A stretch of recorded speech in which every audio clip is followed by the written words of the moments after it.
Bom dia, meu nome é Ivan Prahamian, sou especialista em clínica médica, geriatria e psiquiatria, então é um grande prazer estar aqui na disciplina de semiologia e clínica médica, departamento de clínica médica aqui da Faculdade de Medicina da USP, e poder contribuir com um tema dentro da área de geriatria, mas de extremo interesse para clínica médica, para internistas, médicos especializados então em clínica médica, e especialmente os residentes, que estão se especializando e têm um conteúdo imenso para cobrir e valorizar, então, especialmente no público idoso, que vem crescendo exponencialmente aqui no Brasil.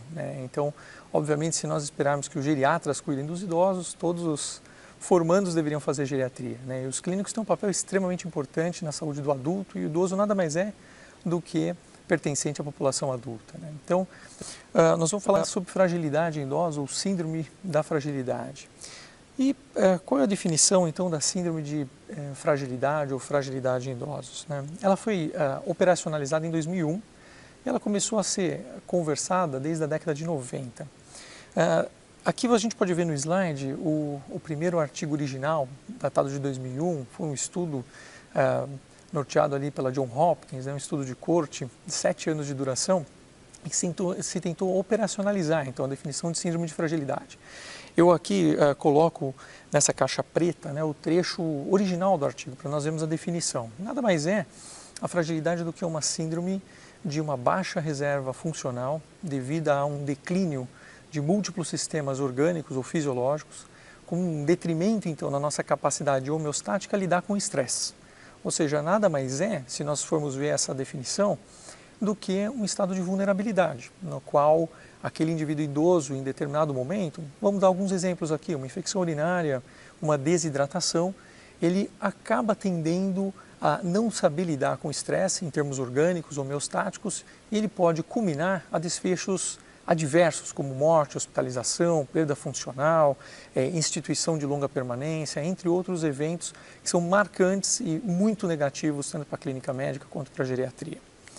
Então, se nós tentarmos imaginar essa definição num gráfico, como os senhores podem ver aqui, em que nós temos aqui no eixo Y a reserva homeostática e no eixo X alguns anos aqui, cada 5 anos em termos de idade, ao longo da vida, obviamente, todos nós vamos morrer e nós podemos acompanhar, então, a nossa evolução da reserva homeostática nessa linha preta, em que realmente nós vamos declinando em termos de reserva homeostática conforme o nosso envelhecimento. O ponto de inflexão, onde está esse raio aqui amarelo, ele sinalizaria ou simbolizaria que é a fragilidade, que nada mais é do que então uma diminuição na nossa reserva homeostática, em que pressupõe que esse indivíduo então ele vá de forma acelerada para a sua morte, obviamente passando por eventos marcantes como perda funcional mais acelerada, hospitalização, aqui eu incluo declínio cognitivo, maior número de quedas, entre outros desfechos bem adversos. Ou seja, a fragilidade, resumidamente, é um estado de vulnerabilidade que a gente pode resumir como sendo uma síndrome prognóstica no adulto idoso. Então, realmente é algo extremamente interessante para o nosso conceito, uma vez que nós vemos cada dia mais e mais pacientes idosos. E eu diria também que ainda na década dos anos 2000 a 2010, foi publicado um trabalho emblemático na New England Journal, demonstrando que a causa isolada mais contribuidora para a morte em idosos foi a fragilidade identificada no acompanhamento de mais de 15 anos de pacientes, uma corte de mais de 780 pacientes acompanhados até o óbito, em que se diagnosticou então a fragilidade como uma causa isolada mais significativamente que contribuiu para a morte, no lugar das multimorbidades que nós clínicos estamos acostumados a ver. Bom, o interesse à fragilidade realmente ele tem aumentado exponencialmente. Aqui nós conseguimos ver nesse gráfico, desde 1994, em que se começou a ventilar esse assunto, até os primeiros anos 2000, 2001, de se operacionar a síndrome, a gente consegue ver um aumento exponencial do seu interesse, principalmente ligado então a essa questão da vulnerabilidade, sendo um marcador prognóstico dos pacientes idosos.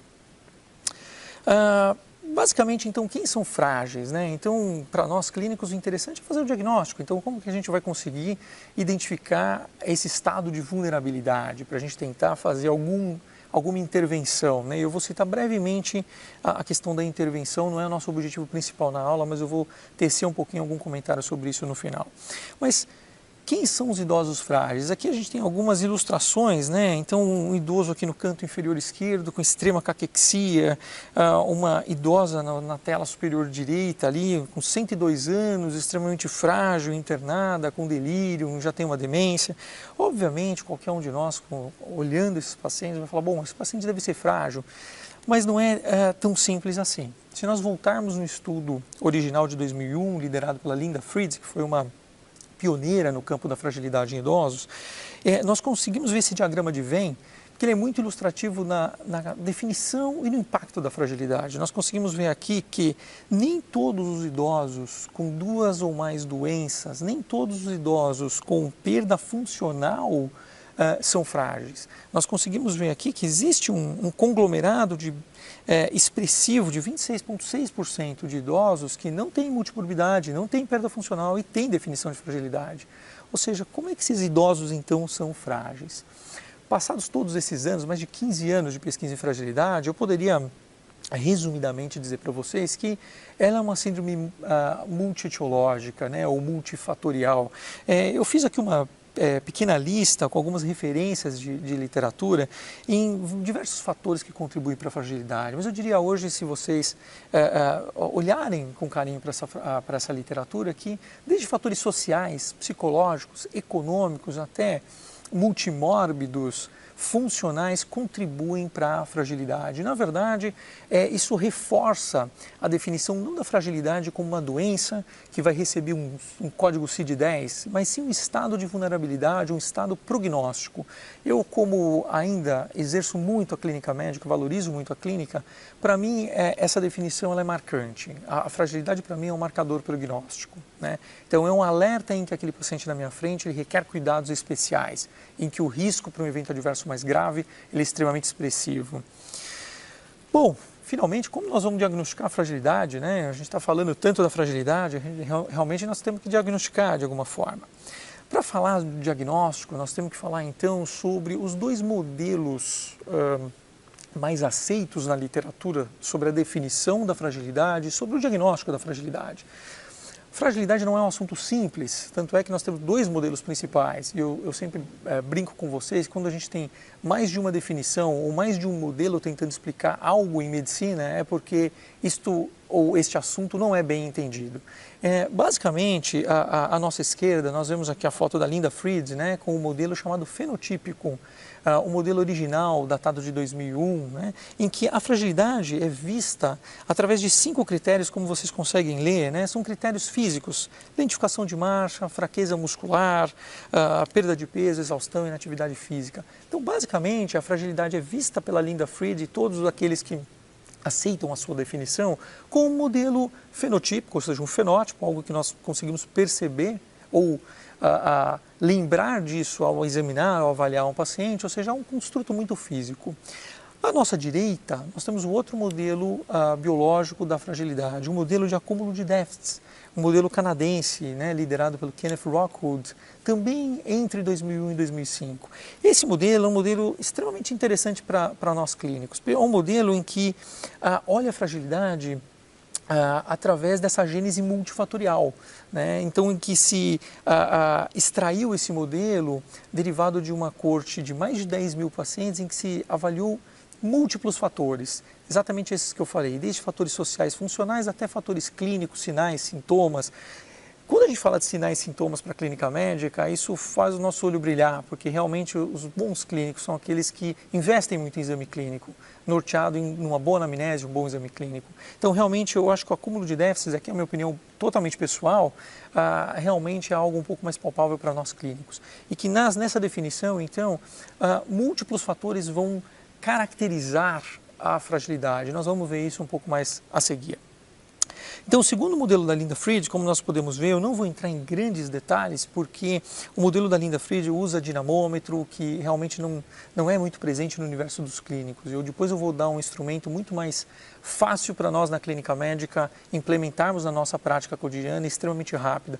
Mas a gente tem que falar brevemente sobre esse modelo original da Linda Fried, em que esse modelo, como nós podemos ver aqui no slide, ele é baseado então em 5 fatores mais físicos, em que em cada um desses fatores existem existem regras ou normativas para a gente conseguir pontuar em que esse paciente possua ou não um desses fatores.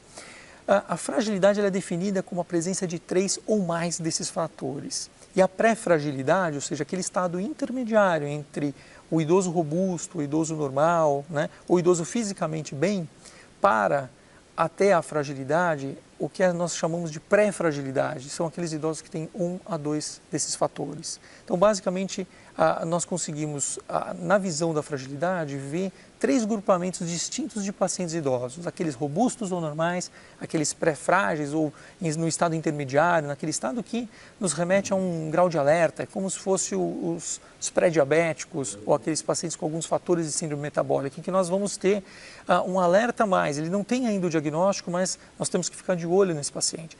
Até aqueles com 3 ou mais fatores que possuem, então, a síndrome de fragilidade. Então, essa é a definição da Linda Fried, uma definição muito física que vocês podem realmente consultar os critérios diagnósticos nesse slide. Por outro lado, então, falando agora da definição à direita, do acúmulo de déficits, ele foi extraído então de uma corte canadense que o seu objetivo principal foi estudar declínio cognitivo e memória, né? Só que esse estudo demorou mais de 5 anos para ser executado, uma corte muito elegante, e mais de 92 variáveis clínicas compostas de sinais, sintomas, diagnósticos, questões sociais, funcionais, psicológicas foram sendo coletados e o maior desfecho seria a morte e hospitalização nesse estudo. Então se viu através desses 92 fatores na qual a sua combinação aumentava então a chance de morte nos pacientes. Então se fez então um critério diagnóstico de síndrome de fragilidade através da combinação, qualquer que seja, desses 92 fatores. A gente pode ver que isso é um modelo matemático e o mais interessante é que o índice de fragilidade, como é o nome desse instrumento, ele pode ser construído a partir do que nós fazemos na nossa rotina clínica. Ou seja, nós podemos reunir uma série de sinais, sintomas, diagnósticos, perfis desses pacientes, contanto que cada um desses fatores seja saturável ao longo da vida, ou seja, eles vão aparecendo, ou seja, vão tendo maior incidência conforme nós envelhecemos, sejam impactantes para um idoso. Então não adianta eu colocar um fator que não tem impacto. Um exemplo, surdez. Surdez tem impacto na terceira idade, ele poderia ser um fator dentro do índice de fragilidade, né? E o mais interessante, nós não precisamos usar 92 fatores. O índice ele consegue ser altamente acurado em termos estatísticos com pelo menos 30 fatores. Então não é nada complexo, porque 30 fatores nós conseguimos extrair então da nossa anamnese, do nosso exame físico combinado, né? E como se dá o índice de fragilidade? Basicamente é uma conta matemática simples, em que o numerador seria composto pelos fatores positivos e o denominador sobre o número total desses valores. Então vamos dizer que eu tenho um índice de 30 itens em que aquele idoso pontuou, por exemplo, 6 itens, então eu vou dividir 6 por 30 e eu tenho o índice de fragilidade. Lembrando que a síndrome de fragilidade, normalmente, ela é presente toda vez que nós temos algum índice acima de 0,15, em algumas definições acima de 0,25. E nunca esse índice passa de 0,67, porque praticamente isso é incompatível com a vida, tamanho número de problemas clínicos relevantes que aquele idoso vai ter. Ok? Aqui é um exemplo de um índice de fragilidade que eu uso na minha prática clínica e na minha pesquisa de corte, por exemplo, com 36 itens. Esse modelo que vocês estão vendo, ele é validado no Reino Unido, ele é utilizado por médicos em atenção primária. Tá? E basicamente esses médicos, a grande maioria são clínicos ou geriatras. Então todo paciente com 65 anos ou mais hoje no Reino Unido, ele preenche esses itens aqui. Né? E se a gente olhar com atenção, não é nada mais do que a gente pergunta numa boa avaliação clínica. Então, cada um desses itens, ele perfaz um ponto. E depois eles vão ser divididos por um total de 36 itens. Ok? Então, realmente não é nada tão complexo da gente fazer, muitas vezes, na nossa prática clínica. No entanto, apesar disso ser factível, muitas vezes ele não é saturável em termos de penetração para médicos gerais, generalistas, médicos em atenção primária, que esses são os grandes diagnosticadores daqueles idosos vulneráveis e que podem encaminhar para serviços terciários, serviços de referência em termos de clínica ou de geriatria, né? Então, aqui eu mostro 2 consensos de fragilidade. O nosso consenso brasileiro vai ser publicado esse ano. Eu vou citar alguma questão, eu participei desse consenso, mas ele não é diferente do que esses dois consensos publicados aqui. Eu gostaria de frisar principalmente o consenso citado embaixo, o Frailty Consensus Call to Action, que é um consenso que envolveu mais de 6 sociedades diferentes interessadas no cuidado e diagnóstico de idosos. Basicamente, esses consensos, eles valorizam que nós utilizamos instrumentos então menos complexos para o diagnóstico de fragilidade. Não somente o modelo da Linda Frieds, não somente o modelo canadense do Ken Rockwood ou chamado índice de fragilidade. E sim utilizamos então instrumentos mais simples, mais rápidos, mais factíveis para o uso na clínica geral. Tá? Uma coisa muito importante nesse consenso de fragilidade internacional, eu gostaria de frisar aqui os 4 pontos nessa nossa tabela, em que a síndrome de fragilidade ela tem uma importância médica muito robusta, em que ela pode ser diagnosticada e tratada, e o tratamento de fragilidade não é nem um pouco complexo. Ele envolve, na verdade, uma boa nutrição, um bom aporte proteico, a realização de exercício físico resistivo, principalmente, mas também aeróbico, a reposição de vitamina D, reposição hormonal de testosterona para aqueles com hipogonadismo, e, por fim, redução de polifarmácia e cuidados clínicos gerais. Ou seja, não é nada extraordinário do que nós clínicos fazemos no nosso dia a dia. Por fim, testes de rastreio disponíveis devem ser utilizados. E aqui eu vou mostrar o que eu recomendo para nós clínicos executarmos no nosso dia a dia, que é algo muito simples. E, por fim, todos os idosos com 70 anos ou mais deveriam ser rastreados para a síndrome de fragilidade como um alerta prognóstico, um alerta sobre o estado de vulnerabilidade desses pacientes. Eles devem ser tratados de uma forma particular. Muito bom. Quais instrumentos, então, nós podemos utilizar no nosso dia a dia? Quais instrumentos são simples o suficiente para conseguir rastrear de forma efetiva a síndrome de fragilidade, que tem uma acurácia muito interessante em termos diagnósticos? Eu listo os 2 principais que são validados internacionalmente, replicados internacionalmente, que são o Frail e o SOF. Eu deixo o SOF para vocês lerem com calma, mas eu gostaria de frisar o Frail, que é um estudo que é um instrumento, que nós avaliamos aqui em mais de um estudo, realmente é um instrumento muito interessante para a nossa prática. Basicamente, como vocês podem ver aqui em vermelho, ele avalia 5 tópicos, norteado através de 5 questões muito simples, com uma resposta dicotômica do tipo sim e não. Então, basicamente, você pergunta se você está cansado para aquele idoso, ele vai te responder se está ou não, se ele tem dificuldade para subir um lance de escada, se ele tem dificuldade para andar um quarteirão, se ele tem mais de 5 doenças de uma lista pré-definida de doenças simples, e se ele perdeu algo em torno de 5% ou mais do seu peso no último semestre. Se ele faz 3 ou mais respostas positivas, ou seja, se ele tem 3 pontos ou mais, ele tem um diagnóstico de fragilidade. 1 a 2 pontos, pré-frágil. Nenhum ponto ou 0, ele é robusto, ele é normal. O grande interesse desse instrumento é que ele é altamente específico, ele é mais de 90% específico. Então, aqueles pacientes que pontuam 0, a gente realmente pode ficar muito mais tranquilo. E aqueles pacientes que pontuam mais, não quer dizer exatamente que eles tenham fragilidade, mas são pacientes que têm maior risco, eles precisam ser avaliados e acompanhados com mais proximidade. Nós avaliamos aqui no Hospital das Clínicas, no nosso ambulatório geral de geriatria, né? Nós vimos mais de 1.200 idosos, dentre esses incluímos 811 na nossa análise. O que é interessante é que quanto mais idade, sexo feminino, aqueles pacientes com depressão, demência e, por fim, polimedicados, estão em maior risco para fragilidade.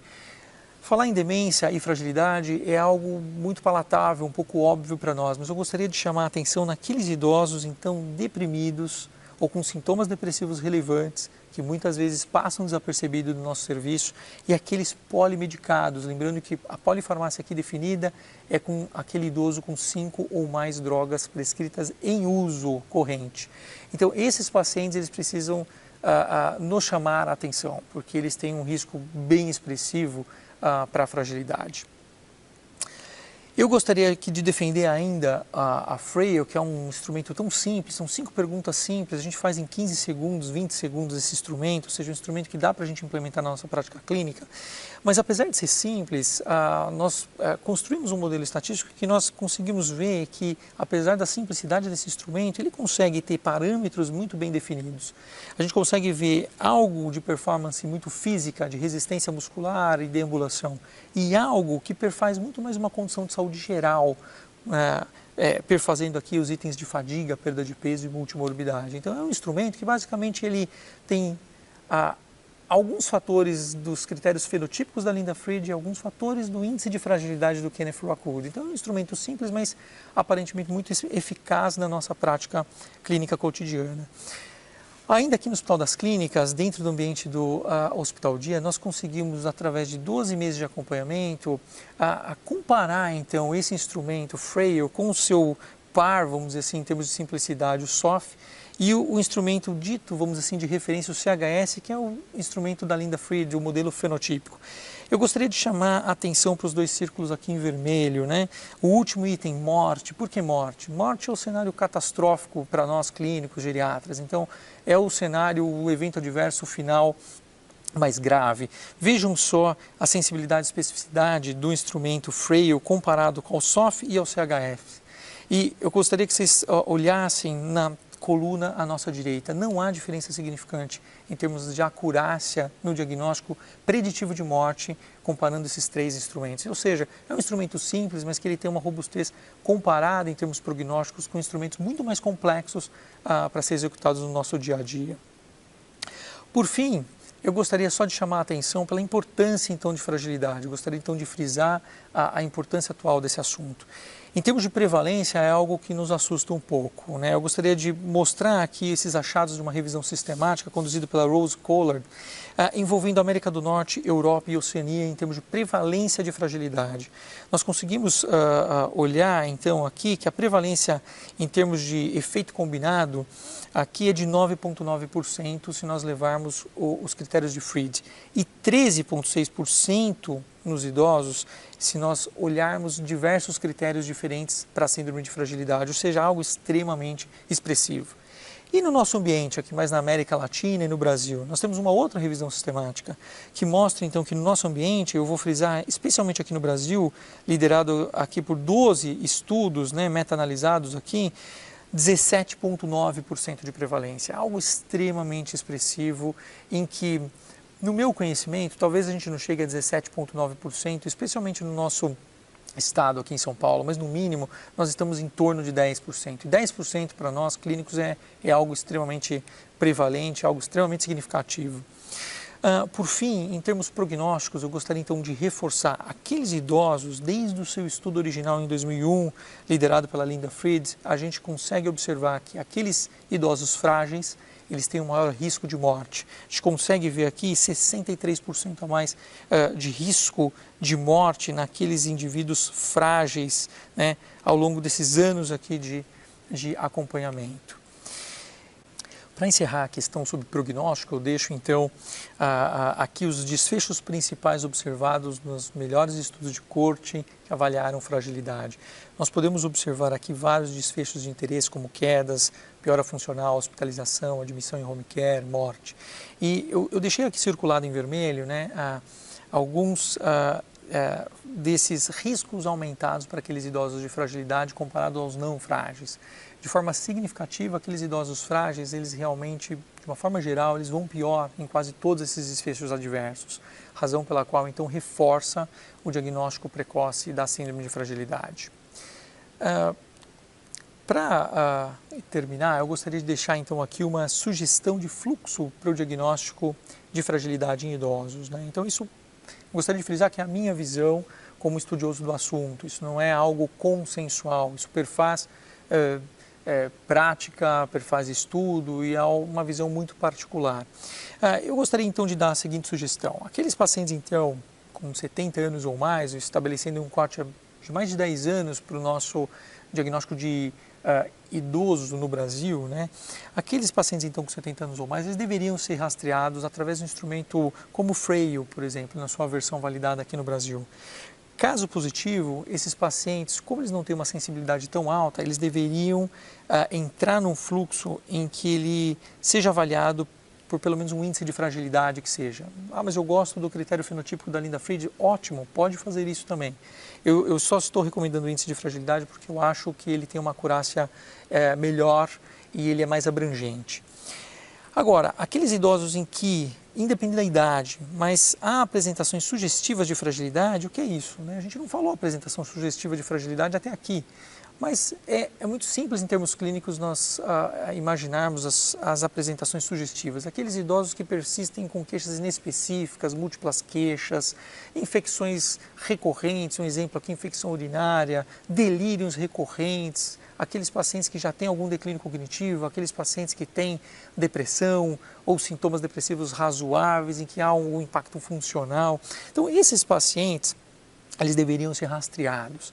Esses pacientes, então, caso eles tenham uma alta probabilidade, então você olhando clinicamente esse paciente, ele está com dificuldade de marcha, perda funcional, multimorbidade, ou seja, ele tem uma alta probabilidade de ter fragilidade, a partir do momento que a gente rastreia ele com o Frail, praticamente eu diria que isso é um diagnóstico, né? Então, praticamente a gente fecha um critério de fragilidade. Mas aqueles em que você tem dúvida e que clinicamente você subjetivamente acredita que esse paciente seja de mais baixa probabilidade e ele é positivamente rastreado através do Frail, ele deveria seguir o fluxo e novamente ser avaliado com um instrumento um pouco mais robusto, que no caso aqui eu sugiro o índice de fragilidade.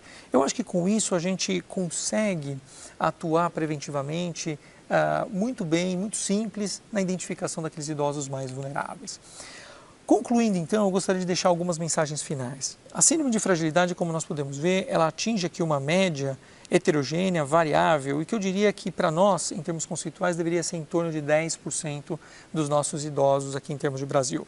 A sua fisiopatologia ainda não é totalmente esclarecida, mas a fragilidade ela vem por múltiplas vias, múltiplos fatores combinados e que são às vezes muito difíceis de ser prontamente identificados. Lembrando que síndrome de fragilidade ou fragilidade não é sinônimo de comorbidade ou disfunção, tá? Então não vamos esperar aquele idoso com uma série de múltiplas doenças, com perda funcional para a gente pensar em fragilidade. Muitas vezes isso já pode ser uma via até posterior da fragilidade, já pode ser até consequência do idoso mais vulnerável.